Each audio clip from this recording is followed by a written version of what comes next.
સુરત શહેરમાં ઝોન 6 પોલીસના અસામાજિક તત્વો પર તવાઈ. ભેસ્તાન પોલીસ સ્ટેશનમાં આરોપીઓને બોલાવીને કાયદામાં રહેવા સૂચના અપાઈ.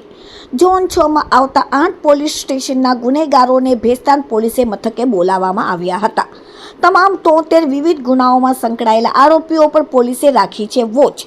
કાયદામાં રહીને તમામ આરોપીઓનું પોતાનું જીવન જીવવા માટે પોલીસે કડક સૂચના આપી. જો આરોપીઓ કોઈ ગુનામાં પકડાશે તો તડીપાર સહિત પાસા હેઠળની કડક કાર્યવાહી કરવામાં આવશે. ડીસીપી દ્વારા કહેવામાં આવ્યું કે જામીન પર છૂટેલા તમામ આરોપીઓને બોલાવીને કાયદામાં રહેશો તો ફાયદામાં રહેશોની સમજ આપીને કહેવામાં આવ્યું કે તમારા લીધે તમારા પરિવારનું જીવનને જોખમમાં નહીં મૂકો. તમે જો કોઈ પણ જાતની ગુનાખોરી પ્રવૃત્તિ કરશો તો તમારા લીધે તમારા પરિવારને પણ તકલીફ થશે, જેથી સારું જીવન જીવવા માટે ડીસીપીએ કહ્યું. સુરતના Bhestan police station, Sachin GIDC, Ichchhapur, marine, Dumas, dream city, Hazira police સ્ટેશનના ગુનેગારોને બોલાવીને સમજણ આપવામાં આવી. Bureau report, daily India TV, Surat.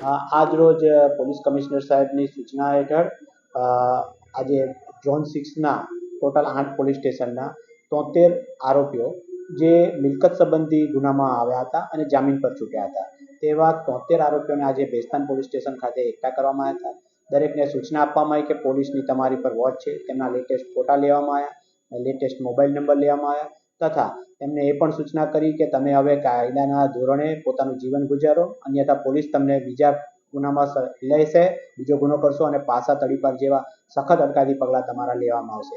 આમાં આ રીતે દરેકને સમજ કરવામાં આવી. બધા ગુનેગારો કયા પ્રકારના ગુનાઓ કર્યા હતા અને કઈ રીતના રીઢા હતા?